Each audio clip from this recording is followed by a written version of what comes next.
Hello students, welcome to my channel. So student, जैसा कि आपके बीए के फर्स्ट सेमेस्टर में जो आपका एजुकेशन है तो उसकी यूनिट्स कराना मैंने स्टार्ट कर दिया है और मैंने आपकी यूनिट नंबर 1 एंड 2 पूरी कंप्लीट भी करवा ली है बहुत अच्छे से नोट्स के साथ। तो जिन स्टूडेंट्स ने पढ़ लिया है मेरे साथ तो बहुत बढ़िया, अगर जिसने अभी तक नहीं पढ़ा है तो उनके लिए आप लोग चैनल पर विजिट कीजिए या फिर उनकी वीडियोस के लिंक मैं आपको इसी वीडियो के डिस्क्रिप्शन बॉक्स में दे दूंगी, क्योंकि आपके लिए अपनी हर एक यूनिट पढ़ना इम्पोर्टेंट है। क्वेश्चंस किसी भी यूनिट से उठाकर दिया जाएगा तो पढ़ लीजिएगा। मैं लिंक दे दूंगी आपको डिस्क्रिप्शन बॉक्स में। वीडियो पढ़ने के बाद एक बार उसको चेक जरूर कर लीजिएगा। देखिए, आपके यूनिट नंबर 3 है शिक्षा के अभिकरण यानी एजेंसीज ऑफ एजुकेशन। जो एजुकेशन की, जो शिक्षा की एजेंसीज हैं जहाँ पर शिक्षा ग्रहण की जाती है वो क्या क्या हैं, तो आइए उनको पढ़ते हैं। देखिए, पहले शिक्षा के औपचारिक अभिकरण। औपचारिक का क्या मतलब होता है? फॉर्मल, जहाँ पर शिक्षा एक रूल रेगुलेशन में होकर के दी जाती है। जैसे देखिए, वे संस्थाएं जो किसी पूर्व निश्चित उद्देश्य के अनुसार चलती हैं। पूर्व निश्चित उद्देश्य का ये मतलब कि एक संस्था है जिसका एक उद्देश्य निश्चित हो चुका है और उसी उद्देश्य को लेकर के वो चलती हैं, लोगों को शिक्षा देती हैं, बच्चों को शिक्षा देती हैं, एजुकेशन देती हैं और उनकी कुछ सीमा होती है। जैसे अगर हम बात करें कि स्कूल की, तो वहाँ पर क्या है, स्कूल में क्या है कि ये 12 तक का पूरा स्कूल है, क्लास नर्सरी से लेकर 12 तक। तो उसका क्या उद्देश्य कि नर्सरी से बच्चों को लेकर के 12 तक की पूरी शिक्षा देनी है। किस किस तरह से देनी है वो सारी चीजें निश्चित हो चुकी हैं। देखिए, अब उसमें जब ये सारी चीजें निश्चित हो गई तो आप वहाँ पे कॉलेज या ग्रेजुएशन की जो डिग्री है वो ले सकते हैं? आप बिल्कुल नहीं ले सकते। और फिर उसके लिए आपको ग्रेजुएशन की जो बड़े बड़े कॉलेज है वहाँ एडमिशन लेना होगा। तो देखिए, जो संस्थाएं एक निश्चित उद्देश्य के अनुसार चलती हैं और उनकी कुछ सीमा होती है और जो शिक्षा के संकुचित उद्देश्य की प्राप्ति में साधन मात्र होता है, औपचारिक साधन कहलाती हैं। जैसे देखिए, औपचारिक साधन क्या है आप समझ गए, जहाँ पर रूल रेगुलेशंस को फॉलो करना होता है, उसके रूल में होकर आपको शिक्षा दी जाती है और उसके कुछ उद्देश्य निश्चित होते हैं उस संस्थाओं के, जिसके अंतर्गत क्या क्या आते हैं? शिक्षालय, चर्च, संग्रहालय, पुस्तकालय आदि। देखिए, ये सभी एक शिक्षा देने के औपचारिक अभिकरण हैं, यानी कि फॉर्मल एजेंसीज हैं शिक्षा देने की। यहाँ पर कुछ निश्चित उद्देश्य होते हैं, कुछ सीमाएं होती हैं, कुछ रूल होते हैं जिनको आपको फॉलो करना होता है, तभी आपको शिक्षा दी जाती है। तो याद रख लीजिए, शिक्षा के औपचारिक अभिकरण क्या क्या हैं। एक शिक्षालय है, आप विद्यालय भी ले सकते हैं, चर्च है, संग्रहालय है, पुस्तकालय, ये सभी फॉर्मल वे हैं शिक्षा देने के। अब देखिए, शिक्षा के अनौपचारिक साधन। अभी हमने क्या पढ़े? शिक्षा के औपचारिक साधन यानी फॉर्मल।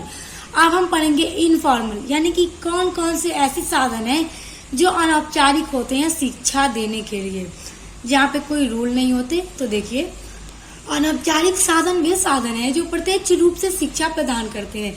इन साधनों की न तो कोई पूर्व निश्चित योजना होती है और न कोई निश्चित नियम होते हैं। देखिए, ये एक ऐसा साधन होता है शिक्षा देने का जहाँ पर कोई पहले से योजना निश्चित नहीं होती कि इसके कुछ उद्देश्य हैं या फिर इसके कोई नियम नहीं होते जो कि आपको फॉलो करने होते हैं। जैसे अभी आपने शिक्षा के औपचारिक साधन में देखा कि अगर आप स्कूल में हैं तो कुछ रूल है, वहाँ पर आपको उन्हीं रूल में होकर पढ़ाई करनी होगी। आप वहाँ कुछ उद्देश्य हैं जिनके उद्देश्य के अकॉर्डिंग आपको शिक्षा दी जाएगी। लेकिन अगर आप अनौपचारिक साधन में देखें तो क्या है कि कोई रूल नहीं है, कोई पहले से योजना नहीं बनाई जाती। अब देखिए, इन साधनों के अंदर क्या क्या चीजें आती हैं। देखिए, इन साधनों के अंतर्गत परिवार। देखिए, परिवार जो है अनौपचारिक शिक्षा देने का पहला साधन होता है। उसके बाद देखिए, समाज, राज्य, युवक समूह, प्रेस, रेडियो आदि आते हैं। जैसे देखिए, अब एक बच्चा पैदा हुआ, धीरे धीरे थोड़ा सा बड़ा होने लगा, तो ये परिवार के जो सदस्य हैं, जो मम्मी पापा होते हैं या फिर बड़े भाई बहन हो या फिर बुजुर्ग लोग जैसे दादी दादा होते हैं, वो बच्चों को अपने पास बैठा के नैतिकता वाली कहानियां सुनाते हैं, मोरल स्टोरीज जो होती है वो सुनाते हैं कि क्या चीजें सही हैं, किस तरह से रहना चाहिए, मतलब अच्छी बातें बताते हैं। माँ बताती हैं, पिता बताते हैं, दादी दादा बताते हैं। तो ये सारी जो मतलब देखिए, यहाँ पे अब दादी दादा जो शिक्षा दे रहे हैं घर में बैठकर मोरल स्टोरीज सुना के जो आपको नैतिकता के बारे में बता रहे हैं, तो यहाँ पर कोई उद्देश्य तो निश्चित था नहीं या फिर कोई पूर्व योजना तो थी नहीं या फिर ये कोई ऐसी संस्था तो थी नहीं जो फॉर्मल हो। यहाँ पे आपको घर में ही आपकी सिखाया जा रहा है कि क्या ये भी एक शिक्षा ही होती है। उसके अलावा समाज से भी मनुष्य बहुत सारी चीज़ों को सीखता है। तो जैसे समाज में क्या अच्छा हो रहा है, क्या सही हो रहा है, क्या गलत हो रहा है, क्या चीज़ें सही हैं, इन सभी चीज़ों को भी बच्चे देखते देखते धीरे धीरे समझने लगते हैं और जब बड़े होते हैं तो समझ जाते हैं क्या सही है क्या गलत है। तो ये भी एक अनौपचारिक साधन होता है शिक्षा देने का। राज्य भी है, युवक समूह है, जैसे कि लोगों का समूह बैठा हुआ है, दोस्तों का या फिर समूह बैठा हुआ है, वहां पर भी बच्चे बैठ करके कितनी सारी चीज़ों के बारे में, जैसे आपको हर अच्छी बात के बारे में, नॉलेज के बारे में जो आपको बताया जा रहा है, आपके राज्य के द्वारा, आपके समाज के द्वारा, अपने से बड़े लोगों के द्वारा, आपके परिवार के लोगों के द्वारा, या रेडियो या प्रेस के द्वारा। रेडियो पर भी बहुत सारी अच्छी अच्छी बातें आती हैं जिसे आकर आप सुने तो क्या है, ये भी आपको घर बैठे एक अनौपचारिक साधन से शिक्षा दी जा रही है। तो ये सारे एक साधन होते हैं अनौपचारिक शिक्षा देने के, जहाँ पे पहले से कोई योजना नहीं बनाई गई होती है। बस आपको, अब जैसे आप ही देख लीजिए कि आपको ये बात नहीं पता है कि हो सकता है कल शाम में आपके घर कोई अंकल आ जाएं और आपको बैठ के अच्छी अच्छी बातें बताने लगे कि क्या सही है क्या गलत है, शिक्षा से रिलेटेड और समाज से रिलेटेड, राज्य से रिलेटेड हर बात आपको अच्छी बताने लगे। तो क्या आप तो नहीं जानने देना कि कल आपके घर कोई गेस्ट आ जाएंगे और आपको इतनी अच्छी अच्छी बातें बता देंगे। तो ये सारे क्या अनौपचारिक साधन होते हैं जिनके कोई रूल रेगुलेशन नहीं होते, पूर्व योजना नहीं बनाई गई होती है। तो आई होप अब आप ये समझ गए होंगे कि शिक्षा के जो औपचारिक साधन है और जो अनौपचारिक साधन है वो कौन कौन से हैं। तो अब उम्मीद करती हूँ एग्जाम में आए तो आप अच्छे से लिख लेंगे। अब देखिए औपचारिक एवं अनौपचारिक अभिकरण में 5 अंतर। देखिए जो औपचारिक अभिकरण हमने पढ़ा, यानी शिक्षा देने के जो औपचारिक साधन है वो हमने पढ़ा, और शिक्षा देने के जो अनौपचारिक साधन है वो हमने पढ़ा। अब इन दोनों के बीच में क्या डिफरेंस है, क्या अंतर है, आइए उनको पढ़ते हैं, क्योंकि ये आपके एग्जाम में जरूर दिया जाता है कि औपचारिक अभिकरण और अनौपचारिक अभिकरण में अंतर स्पष्ट कीजिए। तो इधर देखिए शिक्षा के औपचारिक अभिकरण है यानी औपचारिक साधन है, और शिक्षा देने के अनौपचारिक अभिकरण यानी अनौपचारिक साधन इधर है। तो अब इनको समझिए। पहला पॉइंट है शिक्षा के औपचारिक अभिकरण समाज के संगठित रूप में होते हैं, जैसे विद्यालय। अब जैसे विद्यालय ही है तो वो समाज के अंदर एक संगठित रूप में है, उसका उद्देश्य शिक्षा देने का, उसके कुछ रूल रेगुलेशन है जिनको आप फॉलो करेंगे तभी आपको शिक्षा दी जाएगी, और वहाँ पे आपको एक मैनर में होकर रहना है, और टाइम भी होती है कि आपको 8 बजे से लेकर 1 बजे तक शिक्षा दी जाएगी। तो अगर आप 8 से 8:30 या 9 बजे गए तो बताइए आपको पनिशमेंट दी जाएगी कि नहीं दी जाएगी? बिल्कुल दी जाएगी। तो वहाँ पे एकदम आपको जो टाइम फिक्स कर दिया गया उसी टाइम से पहले आपको पहुँचना है, और टाइम बंद ना दिया गया है कि 1 बजे तक आपका स्कूल चलेगा, 1 बजते ही आपकी छुट्टी हो जाएगी। तो एक क्या है कि आपको 1 बजे तक ही दी जाएगी शिक्षा। आप चाहेंगे कि आपको 8 से 1 न करके 9 से 2 दी जाए, तो ऐसा नहीं है। जो वहाँ का रूल बन गया सो बन गया। और देखिए लेकिन शिक्षा के अनौपचारिक अभिकरण न तो सुसंगठित होते हैं और न ही संस्थापक रूप से स्थापित होते हैं, जैसे कि मित्र मंडली। जैसे देखिए यहाँ पे एक संगठित रूप में स्थापित नहीं होते। जैसे अब स्कूल है तो एकदम स्थापित है कि हाँ ये स्कूल है, मगर अब देखिए जो अनौपचारिक साधन है आप घर पर भी सीख सकते हैं, घर पर भी आपको सिखाया जा सकता है। मित्र के साथ आप बैठे हुए ग्रुप बना के वहां पर भी आपको कुछ न कुछ सिखाया जा रहा है। किसी न किसी से हर कोई कुछ न कुछ सीखता ही रहता है और उसका कोई टाइम नहीं है। आप घर में जब चाहे किसी से भी शिक्षा ले सकते हैं, आपको दी जा सकती है। तो वही होता है, आप समझ गए होंगे। अब अगला देखिए, शिक्षा के अनौपचारिक अभिकरण सदैव किसी न किसी स्थान पर होते हैं। अब देखिए जो औपचारिक अभिकरण है वो किसी न किसी स्थान पर होते हैं कि आपको अगर वहां उसमें पढ़ना है तो आपको उसी स्थान पर जाना है। आपको इधर उधर कहीं भी स्थान पर नहीं मिल जाएंगे। उनका एक स्थान होता है जहाँ पर वो संस्थाएं खोली जाती हैं। लेकिन जो शिक्षा के अनौपचारिक अभिकरण होते हैं उनका कोई निश्चित स्थान नहीं होता, ये कहीं भी हो सकते हैं। जैसे अब देख लीजिए, आप अपने घर पर भी सीख सकते हैं, अपने बड़ों से, मम्मी पापा दादी दादा सब किसी से भी सीख सकते हैं। कुछ न कुछ आपको शिक्षा दे दी जाती है, देते हैं घर में लोग देते हैं शिक्षा। लेकिन अगर औपचारिक जो आपका स्कूल है वो एक स्थान है, आप स्कूल में जाएंगे या तभी आपको स्कूल में शिक्षा दी जाएगी।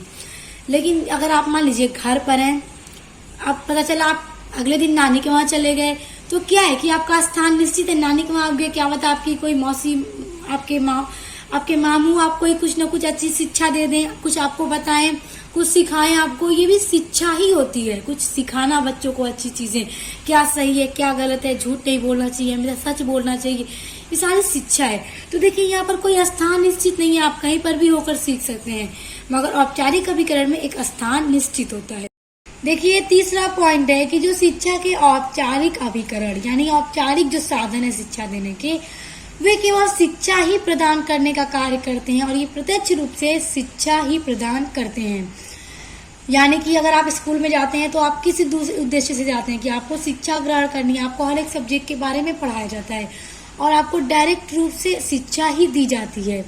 लेकिन देखिए जो शिक्षा के अनौपचारिक अभिकरण है वो प्रत्यक्ष रूप से शिक्षा प्रदान करने का कार्य नहीं करते। यानी अगर आप घर पर हैं तो हो सकता है कि घर पर आपकी जो मम्मी है कभी आपकी स्कूल की बुक्स निकाल के आपको पढ़ाएं, या फिर हो सकता है आपको कोई मोरल स्टोरीज सुनाएं, या फिर हो सकता है आपको सही गलत के बारे में बताएं कि जीवन में क्या चीजें करना सही है, क्या चीजें करना गलत है, बड़ों की कैसे इज्जत करें, हर एक चीज के बारे में झूठ ना बोलो, हमेशा सच बोलो। यानी ये जीवन से संबंधित विभिन्न अनुभव प्रदान करते हैं। हर एक चीज के बारे में आप अनौपचारिक अभिकरण के द्वारा सीख सकते हैं। यानी इनका सिर्फ शिक्षा देने का मेन कार्य ही नहीं होता, मगर आपके जीवन से रिलेटेड हर एक अनुभव को भी आपको समझाना सिखाना एक कार्य इनका होता है। अब देखिए अगला पॉइंट है शिक्षा के औपचारिक अभिकरणों की व्यवस्था जानबूझकर की जाती है। यानी अगर कोई स्कूल या कॉलेज खोला गया है तो ये सोची कि खोला गया है, बिना सोचे समझे इतना बड़ा स्कूल या कॉलेज नहीं खोला जा सकता, उस पर पूरी बात होती है तभी जाकर खुलता है। तथा समाज अथवा राज्य द्वारा इन संस्थाओं पर पर्याप्त व्यय भी किया जाता है। यानी व्यय का मतलब खर्च। तो समाज के द्वारा या संस्था राज्य के द्वारा ये जो संस्थाएं खोली गई हैं, जो स्कूल है, विद्यालय, ये जो कॉलेज हैं, यूनिवर्सिटीज हैं, तो इन पर राज्य के द्वारा या समाज के द्वारा खर्च भी किया जाता है, तभी जाकर के ये बड़ी संस्था बनकर तैयार होती है। लेकिन देखिए शिक्षा के जो अनौपचारिक साधन है उनकी स्थापना जानबूझकर नहीं की जाती, ये स्वतः ही समाज में विद्यमान रहते हैं, इन पर किसी प्रकार का व्यय नहीं करना पड़ता। अब जैसे देखिए मम्मी पापा हैं आपके, आपको लाइफ से जुड़ी हर एक बात को बता रहे हैं, क्या सही क्या गलत, आपको यहाँ तक कि एजुकेशन भी दे रहे हैं घर पर बैठाकर, तो क्या वो आपसे फीस लेंगे? नहीं, यहाँ पर कोई व्यय यानी खर्च नहीं करना पड़ता। अब देखिए शिक्षा के औपचारिक अभिकरणों से शिक्षा प्राप्त करने के लिए कुछ नियमों का पालन करना पड़ता है तथा इन साधनों द्वारा केवल एक सीमित काल तक ही शिक्षा ग्रहण की जाती है। अब देखिए जो औपचारिक अभिकरण है, जो औपचारिक साधन है, चाहे स्कूल हो, कॉलेज हो या यूनिवर्सिटी हो, उनके कुछ रूल होते हैं, उन्हीं को फॉलो करना होता है। बिना रूल को फॉलो किए आप वहां पर नहीं रह सकते। अगर स्कूल में आप क्या है रूल को फॉलो नहीं करेंगे तो क्या किया जाता है, आपको वहां से निकाल दिया जाता है। तो इसीलिए आपको रूल को फॉलो करना होगा और एक सीमित काल तक ही आप शिक्षा ग्रहण कर सकते हैं। जैसे अगर आप 12th तक के स्कूल में एडमिशन ले लीजिए तो 12th तक ही पढ़ेंगे। ग्रेजुएशन के लिए आपको कॉलेज जाना होगा, फिर उसके ऊपर हायर डिग्री के लिए आपको यूनिवर्सिटीज में जाना होगा। तो क्या है कि एक सीमित काल तक ही आप एक सीमित काल तक ही आप शिक्षा ग्रहण कर सकते हैं एक औपचारिक अभिकरण से। लेकिन अनौपचारिक जो अभिकरण से शिक्षा ग्रहण करने के लिए कोई कठोर निर्धारित नियम नहीं होते। फैमिली हो गई, रिलेटिव्स हो गया, रेडियो हो गया, राज्य हो गया, समाज हो गया, और जो मित्र का मंडली हो गई, यहाँ पे कोई रूल रेगुलेशन को आपको फॉलो नहीं करना है। इन साधनों से जीवन पर अनुभवों के रूप में शिक्षा प्राप्त की जा सकती है। यानी कि आप इन साधनों से जीवन पर अनुभवों के रूप में कोई भी शिक्षा आप प्राप्त कर सकते हैं। जैसे देखिए जो अनौपचारिक अभिकरण है शिक्षा देने की, यहाँ पर आपको बुक वाली शिक्षा नहीं दी जाती। यहाँ पर एक सीमित नहीं होता कि आपको ये सारी चीजें, यही सब्जेक्ट्स पढ़ने हैं। यहाँ पर आपको अपने लाइफ से जुड़े हर एक अनुभव के बारे में शिक्षा दी जाती है। सत्य गलत, सही गलत, अच्छे बुरे, हर एक कर्मों को लेकर सारी चीजें, कि आपके लाइफ में करने पर आप सही हो सक्सेस होंगे, क्या करने पर आप फेल हो जाएंगे, इनसे जुड़ी भी शिक्षा आपको दी जाती है। तो आपका जो यूनिट नंबर 3 है शिक्षा के अभिकरण, तो वो भी आज की वीडियो में कंप्लीट हो गया। यानी यूनिट नंबर 3 तक पूरा कंप्लीट हो गया और उम्मीद करती हूँ आपको बहुत अच्छे से समझ में आ गया होगा जो आज का टॉपिक था। तो यूनिट नंबर 4 हम नेक्स्ट वीडियो में कवर करेंगे और ठीक उसी तरह आपकी ऑल यूनिट्स को कंप्लीट कराऊंगी। तो अपने सभी यूनिट्स को पढ़ने के लिए आप मेरे चैनल को सब्सक्राइब करके बेल आइकन को प्रेस कर लीजिए और अपने अदर सब्जेक्ट के लिए भी एक बार मेरे चैनल पर विजिट जरूर कीजिएगा। सोशियोलॉजी और इंग्लिश लिटरेचर के आपके फर्स्ट सेमेस्टर के पूरे यूनिट्स कंप्लीट हो गए हैं, मॉडल पेपर की वीडियोस अपलोड हो गई हैं, तो आप उनको भी एक बार प्लेलिस्ट को चेक कीजिए, आपको प्लेलिस्ट मिलेगी चैनल पर। तो अच्छे से पढ़ाई कीजिए, देख लीजिए आप कौन कौन से सब्जेक्ट पढ़ते हैं, फिर चेक कीजिए, पढ़ाई कीजिए। आप मिलते हैं नेक्स्ट वीडियो के साथ।